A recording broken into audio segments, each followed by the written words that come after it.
Emily Berry. Arlene Schofield. My name is Shireen Snow. My name is Carla A. Miles. Diana Camuto. This is Christine Dunford. I'm me, Ida. Caroline Macy. This is Walker Fannin. Maria Camille Dixon. I'm Sarah Dates Wardam. My name is Linda Preston, and you're watching the Keith Andrew Network.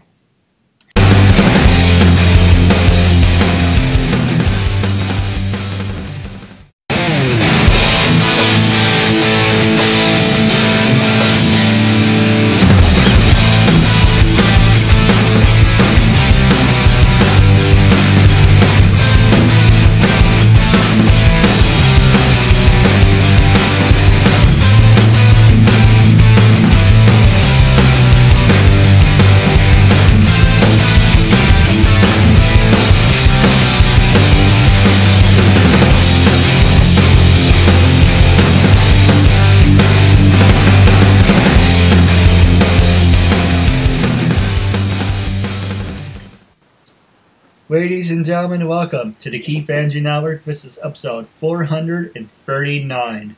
I'm here with Emanuel, and I just want to say thank you for being a guest on the talk show.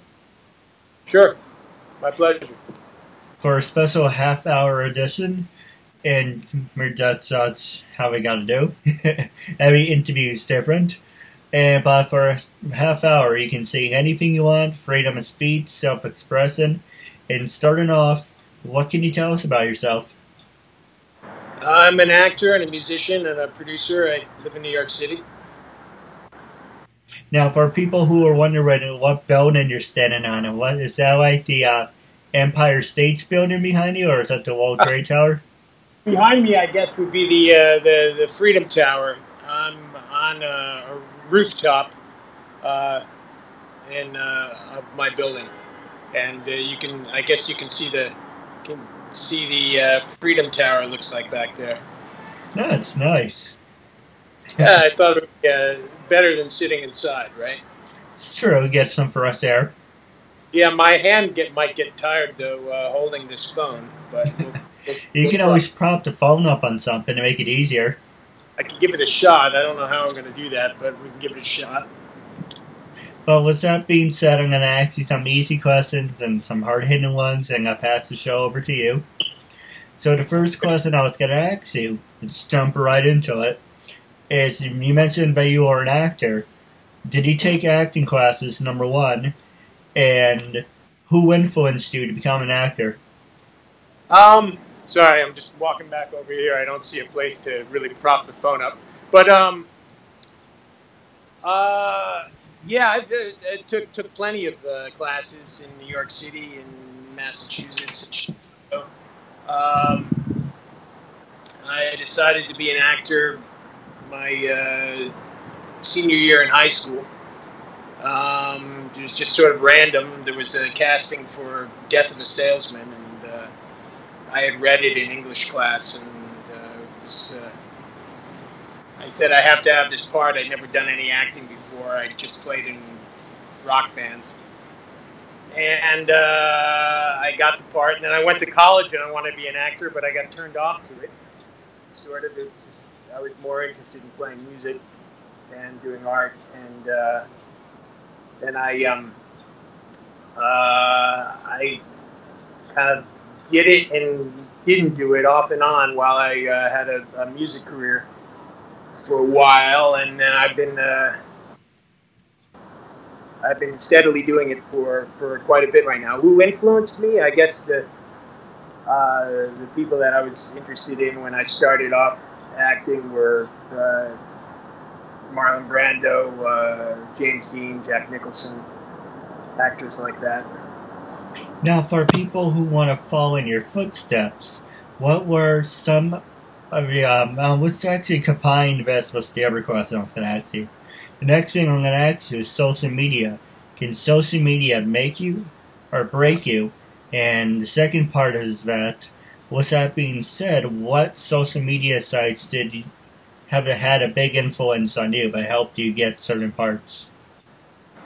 Well, it's interesting. I mean, social media is such a huge part of it right now, and I'm not sure whether that's a good thing. You have a lot of people who haven't trained or have no real experience kind of shooting to stardom really quickly. And what really should be important is how many years you work on your craft and your resume and how much you've done. I think that illustrates much more of what you have to offer than a huge following on social media. But that said, it's impossible to ignore right now. I've been on Facebook for many years, obviously. I don't know. I don't have a feeling that helps you in any way whatsoever as an actor or an artist or a musician. Instagram, obviously, is something that seems to be important these days, though it seems like you probably have to be in a big TV show or something, or a #1 record to have 1 million followers. Twitter doesn't really do it for me. So I don't know, social media, I'm still trying to figure that out, actually. I don't know whether IMDb is considered a social media, but as an actor, that's a tool that you have. And you can always plug your website. Does that answer Absolutely. The question? For the most part, and the last question, are you on LinkedIn or do you not use LinkedIn? Oh, LinkedIn? Well, LinkedIn, I'm on it. I think LinkedIn is much more tailored for people in the more normal workforce than for actors. I suppose if in regards to producing or casting or something, that if you were looking for a more of a steady job and that sort of thing, that LinkedIn could probably help you. I haven't quite figured out. LinkedIn's always sort of an enigma to me. I'm on it, but I've never felt like it's helped me one iota. But, you never know. No, absolutely. You work for LinkedIn? Well, I'm on there, so I will definitely add you right after this. Oh, yeah, please, by all means. Then the next question I was going to ask you, I'm just looking around at scenery. What part of the city, well, sounds like an oxymoron. I know where the World Trade Tower is. That's Battery Park. Are you in Battery Park? This is the Lower East Side. Well, that was my second guess. A little bit more of it. You can see the Williamsburg Bridge there. Yeah, it's nice. Yeah, no, it's... I'm an original New Yorker, and I grew up in downtown and Lower East Side area. It's changed a hell of a lot. Gentrified, and I'm not sure I like it as much as I did, but it's still where I reside. So until I'm kicked out. Well, one more question about this. Well, actually, it's good that you're doing this because I like my talk shows to be different. Uncensored, freedom of speech, self-expression, get up, walk around, sell yours in place. Would be nice for me, but my computer's stationary. But I can get up and walk around. But you're a perfect example, saying, let's not do the same old repetitious over and over again. Let's show them something different. Cool. Well, any way I can help. I like the premise of your show in regards to people overcoming learning disabilities and so forth, and I think I would recommend performing that because it gets you out of your head and out of your body, and you're just you're doing something that's not any. I don't know. I just feel like that's. I think it's great that you're speaking with artists. No, absolutely. And I know I didn't say it in the beginning because I wanted to give you more time. But for people who want to know what my show's about, the whole point of my show is to show people that even with having a learning disability, I can still amount to something. And at the same time, I'm able to turn myself into an example for people out there dealing with any types of learning disabilities and disabilities. but he said never give up. He said prove people wrong. That's my catchphrase. Never give up and prove people wrong. And I added, show them that labels don't dictate who you are and who you're going to be. And you should prove to them you can break the labels. Well, we all overcome a lot of things, and some people obviously overcome a lot more. I think, I've had to overcome in regards to this career, not knowing people, not having money. Those are disabilities that people have, obviously. When I was young, when I was a kid, when I was about 5 years old, I started to stutter, and through speech therapy, I got rid of it. It was about the time my younger sister, my mother there were complications with her pregnancy with my younger sister, and I just started stuttering. And I think back on that the traumas that we have in life can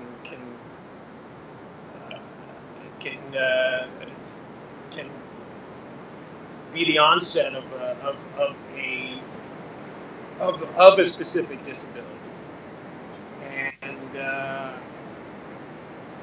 so I'm here to tell you that right now. I mean, I don't stutter anymore, but I'm very appreciative of someone doing a show about that focuses on that. So kudos. No, absolutely. Now, I had this conversation with someone, but I would like to have your input on it. Sure. Have you ever heard of a wrestling federation called ECW? What is it? ECW, Extreme Championship Wrestling. It's a wrestling federation? Yeah. Well, I noticed you have a wrestling belt on your behind you, or it could be boxing. I have not heard of it, but what is it?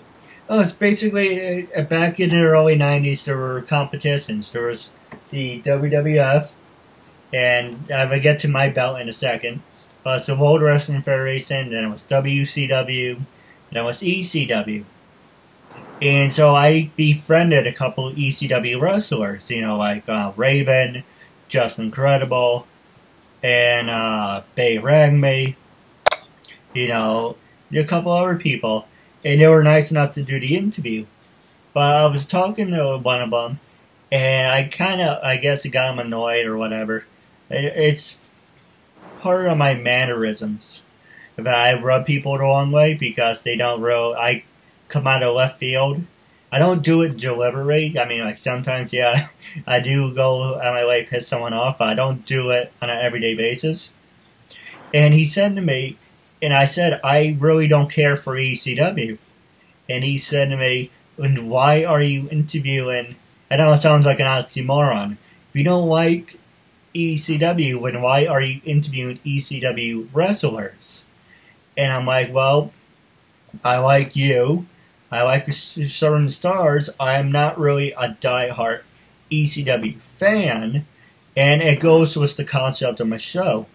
I interviewed actors, actresses, models, CEOs, professional wrestlers, dancers, cheerleaders, people with disabilities, people without disabilities.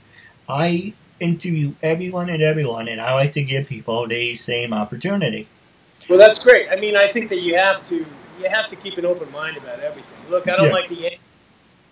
I like specific Yankee players, so I'm not going to. I wouldn't have turned down the opportunity to meet Derek Jeter at one point, even though I want the Yankees to fail. So I get it. Look, I have a lot of the business that I'm in, acting and music. Let's be honest, it's corrupt on a lot of levels. There's a lot of people are able to find their way in who have no business being there. But that you still have to keep an open mind. You haven't met these people. You don't know what they're actually like. You can't, and you can always learn from someone. Yeah. No matter who they are, no matter what they've done. Now,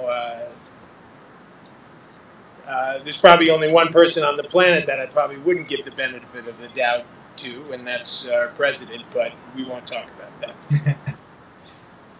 No, he has his moments, but it's freedom of speech or whatever you want to say. But my next subject I want to talk to you about is people, when I introduce myself and I invite them to be on the show, and they usually say, oh, is this free or paid? And usually, thanks to you, we're back up to 439. And there's other people that, block me and turn me down, says, either you pay me or I'm not doing your stupid show. And I tell people... Well, I understand. I don't work as an actor for free, but this is free social media, and it's an opportunity to be more than an audition or a film. It's an opportunity to show yourself well-rounded. So I figured, why the hell not? No, absolutely. And I don't pay people, period. I used to. And then I came to the point of saying, I'm just tired of bribing people. That's pretty much what it is. When you talk about money, you're pretty much bribing the person. Say, yeah, be on my show, and you get a quick payday out of it. You really don't care about my concept, but you want to get paid. So I don't pay people, period, to be on my show. Either you're doing it to make new friends, support a good cause, or you don't want to do it at all. So it's kind of like when money comes up, it's like either, hey, you're doing it because it's a good message. If you don't want to do it, okay, I'm disappointed, but there's the door. Right. There's no because it feels like I'm bribing the person, and it takes away from the message.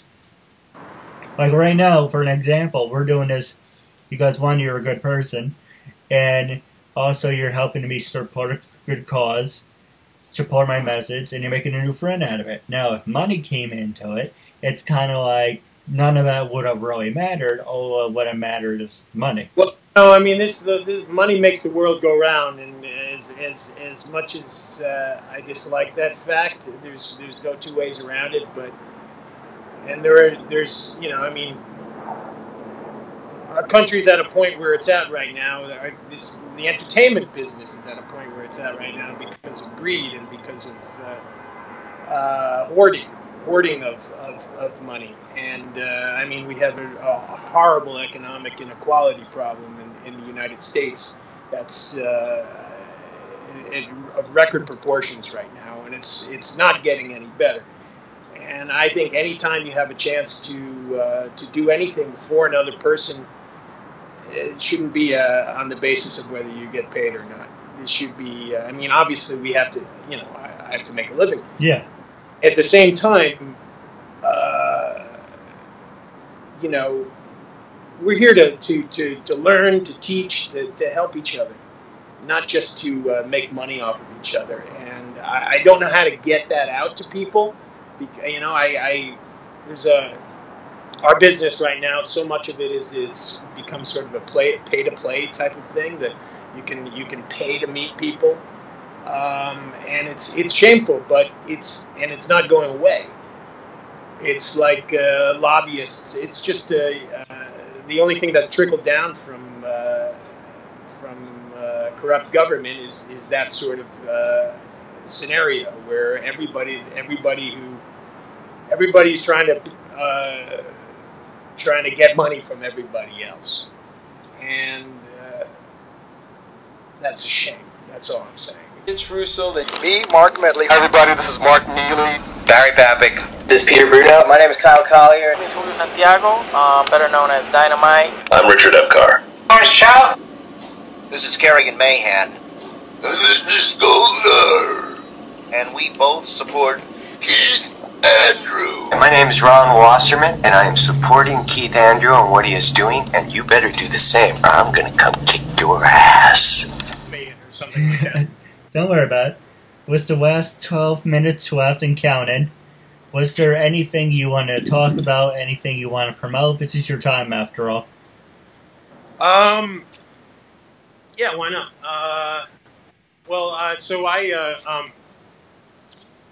I produced, acted, and wrote music in a feature film that's in post-production right now called The Incoherence. And it's about four guys my age who are kind of, you know, hit midlife crises in their various ways and are unhappy with their lives. They had a band when they're in their early 20s that broke up, an indie rock band, and 20-something years later they decide to get back together because what's more important in life than doing what you're meant to be doing? And for that, it's sort of a feel-good film. It's an offbeat dramedy, if you will, about doing what you're meant to be doing in life. And I mean, in our country, I think right now we have a lot of people who are just doing things to make money. Period. That's everything. This isn't about that. This is about guys to realize that the only thing that's really important is for them to play rock and roll. So look for it. It'll hopefully get to festivals and so forth. It's called The Incoherence. If you want to know more about me, you can go to my website, which is www.alexemanuel.com, or that's ALEXEMANUEL, or find me on IMDb, or check out our website for The Incoherence, which is theincoherence.com.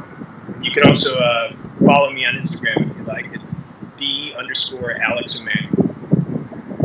That's about as much as I wanted to plug there. Did you have any questions you want to ask me?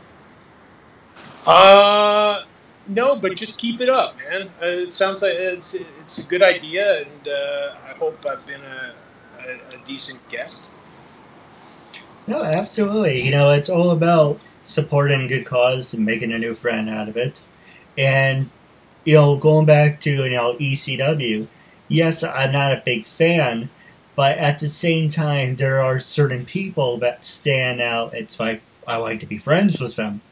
You know, I may have a strong dislike for the Federation or what they do, but at the same time, it's kind of like, that's not the point, because I give everyone the same opportunity to be on the show. Well, good. Well, I thank you for having me on the show. How did you find me, by the way? Oh, I was looking for actors, and I saw that you were an actor, and I just had to jump at it. Oh, thank you. I'm, it's a hard business, let me tell you, but I'm happy to be pursuing what I've always wanted to do, and I think if I can impart that with anybody, and that's with the film that I mentioned, it's about going for it. Just do it, you know. Don't wait to do it. Now, obviously, there are a lot of obstacles, especially financially, but you put your mind to it, hopefully things will work out. And if they don't, I think in the long run, it'll feel better that you gave it a shot. Yeah, I agree. Now, I'm looking forward to part 2 down the road. I just want to say thank you for taking time to be a guest on the talk show. My pleasure. So I'm going to have to get going, but is that okay? Yep, I'll talk to you soon. Okay, yeah, and let me know if there's any feedback, okay? I'd love to hear if anybody is interested in any of the things that I said, and keep an eye out for me, and keep up the good work. I appreciate it. Keep in touch. All right, Happy New Year. Thank you. Bye-bye.